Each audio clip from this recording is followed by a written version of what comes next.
દૂધસાગર ડેરીના ચેરમેનની ચૂંટણી વિપુલ ચૌધરી જેલમાં રહીને લડશે। મહેસાણા દૂધસાગર ડેરીના પૂર્વ ચેરમેન વિપુલ ચૌધરીના જામીન ગુજરાત હાઈકોર્ટે ફગાવ્યા। આગામી 5મી જાન્યુઆરીએ યોજાનારી દૂધસાગર ડેરીની ચૂંટણીના પ્રચાર પ્રસાર માટે વચગાળાના જામીન આપવાની માંગ ગુજરાત હાઈકોર્ટ દ્વારા ફગાવી દેવામાં આવી છે। વિપુલ ચૌધરી દ્વારા કરાયેલી રેગ્યુલર જામીન અરજીની સુનાવણીમાં તેમના વકીલે 5મી જાન્યુઆરીએ ચૂંટણી હોવાથી ત્યાં સુધીના વચગાળાના જામીન આપવામાં આવે તેવી માંગ કરી હતી, જો કે આ માંગને કોર્ટે ફગાવી। અમદાવાદના થલતેજમાં જોવા મળેલા મોનોલિથ જેવા સ્ટ્રક્ચર અંગે સ્પષ્ટતા થઈ ગઈ છે કે તે માનવ સર્જિત જ છે। મોનોલિથ જેવું આ સ્ટ્રક્ચર બકેરી ગ્રુપે બનાવીને મૂક્યું છે, તે હજુ પણ થોડા દિવસો સુધી ત્યાં જ રહેશે। અમદાવાદ કોર્પોરેશનના બગીચા સમિતિના ચેરમેને આ અંગે ખુલાસો કર્યો છે। સાથે તેમણે કહ્યું કે લોકો અફવાથી દૂર રહે। લોકોએ એવી અફવા ફેલાવી હતી કે આ એલિયન્સ દ્વારા મોનોલિથ મૂકવામાં આવ્યો છે। બકેરી ગ્રુપે બનાવેલા સિમ્ફની પાર્કમાં જ આ મોનોલિથ મૂકવામાં આવ્યો છે।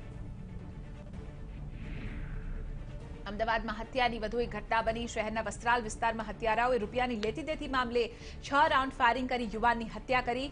વસ્ત્રાલના રાધે ચેમ્બર્સમાં આવેલી સિક્યોરિટીની ઓફિસમાં ફાયરિંગની ઘટના બની। 6 રાઉન્ડ ફાયરિંગમાં જસવંત રાજપૂત નામના યુવકનું ઘટના સ્થળે જ મોત થયું। પોલીસે હાલ અર્પણ પાંડે અને સુશીલ ઠાકુર નામના આરોપીઓની અટકાયત કરી આ દિશામાં કાયદેસરની કાર્યવાહી હાથ ધરી। આણંદ જિલ્લામાં વર્ષની છેલ્લી રાત્રે એસીબીએ સૌથી મોટી ટ્રેપ કરી। અમદાવાદ રેન્જનો કોન્સ્ટેબલ ₹50 લાખની લાંચ લેતા રંગે હાથે ઝડપાઈ ગયો। ખંભાત ખાતે આવેલ જીઆઈડીસીના એક ગોડાઉનમાં ડુપ્લિકેટ ખાતર બનાવવામાં આવતું હોવાની માહિતી ગત અઠવાડિયે અમદાવાદ રેન્જના આરઆર સેલને મળી। અમદાવાદ રેન્જના પ્રકાશસિંહ રાવલે રેડ કરી હતી, જો કે જે તે સમયે પાકી ફરિયાદ નોંધવાને બદલે ખંભાત શહેર પોલીસ મથકે 41(1)D102 મુજબની નોંધ કરાવી આગળની તપાસ હાથ ધરી। જો કે પ્રકાશસિંહે આગળની તપાસ કરવાને બદલે ગોડાઉન માલિકનો સંપર્ક કરી સમગ્ર કેસમાં તેઓનું નામ ન આવવા દેવા ₹60 લાખ લાંચની માંગ કરી હતી। અમદાવાદના મેઘાણીનગરમાં 1.77 કરોડના સોનાના દાગીનાની લૂંટની ઘટનાને કારણે ચકચાર મચી। 3 શખ્સ દ્વારા લૂંટની ઘટનાને અંજામ આપવામાં આવ્યો હતો। લૂંટારુઓએ કુરિયર કંપનીના 2 કર્મચારીઓ પર હુમલો કરી તેમને માર મારી દાગીનાની લૂંટ ચલાવી, જે બાદ પીડિત કર્મચારીઓની ફરિયાદને આધારે પોલીસે તપાસ હાથ ધરી। કર્મચારીઓ પાસેથી સોનાના 1.77 કરોડના દાગીનાના પાર્સલ્સની લૂંટ ચલાવાઈ। રાજકોટના વેપારીઓના દાગીના પાર્સલથી કાર્ગોમાં દિલ્હી મોકલવામાં આવી રહ્યા હતા। દાહોદ જિલ્લાના ઝાલોદમાં કોર્પોરેટર હિરેન પટેલની હત્યાના કેસમાં આરોપી ઝડપાયા। હત્યા કેસમાં પૂર્વ સાંસદ બાબુ કટારાનું નામ સામે આવ્યું। જો કે આ કેસમાં પોતાનું નામ સામે આવ્યા બાદ બાબુ કટારાએ દાવો કર્યો હતો કે કેસમાં તેમનું નામ ખોટી રીતે સંડોવવામાં આવ્યું છે। તેમની રાજકીય કારકિર્દીને પૂર્ણ કરવાના આશયથી તેમનું નામ ઉછાળવામાં આવ્યું। બાબુ કટારાએ મોટી સંખ્યામાં સમર્થકો સાથે રેલી કાઢી ઝાલોદ પ્રાંત અધિકારીને આવેદનપત્ર આપ્યું હતું। યોગ્ય તપાસ નહીં થાય તો ઉગ્ર આંદોલનની ચીમકી પણ ઉચ્ચારી। રાજ્યમાં ખનીજ માફિયાઓનો ત્રાસ વધી રહ્યો છે। આમે નહીં, પરંતુ ખાણ ખનીજ વિભાગે જાહેર કરેલા આંકડા પરથી સ્પષ્ટ થઈ રહ્યું છે। વર્ષ 2020માં રાજ્યના ખાણ ખનીજ વિભાગે અલગ અલગ 92 સ્થળો પર દરોડા પાડ્યા। કુલ 38.89 કરોડ રૂપિયાની ખનીજ ચોરી ઝડપી પાડી। વર્ષ દરમિયાન કરાયેલી કાર્યવાહીમાં કુલ 489 જેટલા જપ્ત કરવામાં આવ્યા, તો વર્ષાંતે કુલ 122 જેટલા ખનીજ સ્ટોર હોલ્ડર્સનો ત્યાં દરોડાની કાર્યવાહી થઈ। મહત્વપૂર્ણ છે કે 23 જેટલી દરોડાની કાર્યવાહીમાં ડ્રોન કેમેરાની પણ મદદ લેવાઈ। અમદાવાદ અને સુરતની 2 બેંકો સાથે 3 કંપનીઓએ 204 કરોડ રૂપિયાની છેતરપિંડી કરી, જેની તપાસ હવે સીબીઆઈ કરશે। નેશનલાઇઝ બેંક સાથે છેતરપિંડીના કિસ્સામાં છેલ્લા 2 દિવસમાં સીબીઆઈ અમદાવાદ અને સુરતની બેંકમાં જુદી જુદી 3 કંપનીઓ બનાવટી દસ્તાવેજ, હિસાબોના આધારે લોન તેમજ ક્રેડિટ ફેસિલિટી મેળવી કુલ 204 કરોડની છેતરપિંડી આચરી હોવાની ફરિયાદો મળતા સઘન તપાસ હાથ ધરવામાં આવી। છેલ્લા 1 મહિનાની અંદર ગુજરાતની કંપનીઓ સામે સીબીઆઈમાં 14 થી વધુ ફરિયાદો થઈ છે, જેમાં આશરે 750 કરોડની છેતરપિંડી બેંકોમાં આચરવામાં આવી। જૂનાગઢમાં પોસ્ટ એજન્ટ પિતા પુત્ર લાખો રૂપિયાનું ફુલેકું ફેરવીને ફરાર થઈ ગયા, જેના કારણે ખાતાધારકોએ રાતા પાણીએ રોવાનો વારો આવ્યો। એક ખાતાધારકે ₹35.89 લાખની છેતરપિંડીની ફરિયાદ નોંધાવી। પોસ્ટ ઓફિસના એજન્ટ પિતા પુત્ર લોકો પાસેથી બચતના નામે રૂપિયા ઉઘરાવતા હતા। લોકોને હતું કે પિતા પુત્ર તેમના રૂપિયા ખાતામાં જમા કરાવતા હશે, પરંતુ તેમણે ખાતાધારકોના ખાતામાં રૂપિયા જમા ન કરાવીને પોતાની પાસે જ રાખ્યા।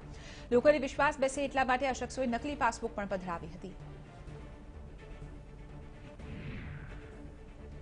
રાજકોટમાં શ્રીમદ ભવન ખાતે આવેલી શ્રી રામેશ્વર શરાફી સહકારી મંડળીનું ઉઠમણું થઈ જતા રોકાણકારો રોષે ભરાયા। 4200 રોકાણકારોના 60 કરોડ રૂપિયા લઈને ફરાર થઈ જતા શ્રી રામેશ્વર શરાફી મંડળીના chairman Sanjay Dudhatra, vice chairman Gopal Raiyani, manager Vipul Vasoya વિરુદ્ધ ફરિયાદ નોંધાઈ। હાલ તો ભક્તિનગર પોલીસે સમગ્ર મામલે ગુનો નોંધીને વધુ તપાસ હાથ ધરી। સહકારી મંડળીમાં 4200 રોકાણકારોના 60 કરોડ રૂપિયા રોકાયેલા હતા। 60 કરોડ રૂપિયાને લઈને ચેરમેન સહિતના અધિકારીઓ ફરાર થઈ ગયા। સુરતના ટેક્સટાઇલ માર્કેટમાં મોંઘા બૂટની ચોરી કરતા 2 યુવકો સીસીટીવીમાં કેદ થયા। આ ફૂટેજીસમાં આપ જોઈ શકો છો કે 2 યુવાનો મોંઘા બૂટ પહેરીને આવતા ગ્રાહકો પર વોચ રાખે છે। જેવા ગ્રાહકો દુકાન બહાર પગરખા કાઢીને જાય છે કે તરત જ તેની ચોરી કરી ફરાર થઈ જાય છે। મહત્વપૂર્ણ છે કે કેટલાક સમયથી ગ્રાહકોના બૂટની ચોરીની ઘટના વધતા વેપારીઓએ સીસીટીવી ચેક કર્યા, જેમાં 2 યુવકો બૂટની ચોરી કરતા દેખાયા। સીસીટીવીના આધારે આરોપીઓની તપાસ શરૂ કરવામાં આવી। મારી રીતે મરું છું, મને અડતા નહીં, પોલીસને કોલ કરો, આવું લખાણ લખી એક શખ્સે આપઘાત કર્યો। ઘટના છે સુરતના અલથાણ વિસ્તારની, જ્યાં બંધ કારમાં કાર્બન મોનોક્સાઇડ લઈને એક શેરબજારના વ્યવસાયીએ જીવન ટૂંકાવ્યું। અલથાણ વિસ્તારમાં આવેલા સોહમ સર્કલ પાસેથી એક i20 કારમાંથી શેરબજારના વ્યવસાય સાથે સંકળાયેલા વેપારીનો મૃતદેહ મળી આવ્યો। Don't touch me, call police, આટલી ટૂંકી સ્યુસાઇડ નોટ લખીને આપઘાત કર્યો।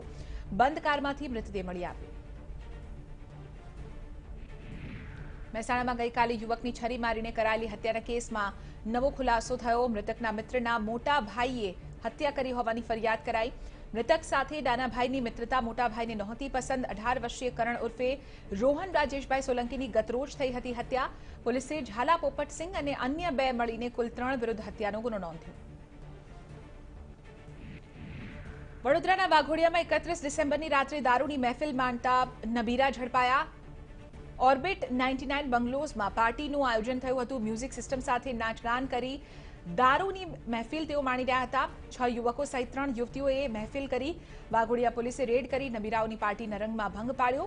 લક્ઝરિયસ કાર સાથે 9 મોબાઈલ ફોન જપ્ત કર્યા। 17,55,400નો મુદ્દામાલ પણ જપ્ત થયો।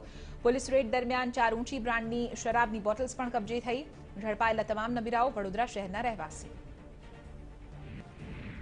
વડોદરાના માંજલપુરમાં ધોરણ 12ના વિદ્યાર્થીએ ગળે ફાંસો ખાઈને આપઘાત કર્યો। કોરોના મહામારીના ડરથી આપઘાત કર્યાની પરિવારની આશંકા। કોરોનાની ખબરથી ચિંતિત હતો વિદ્યાર્થી।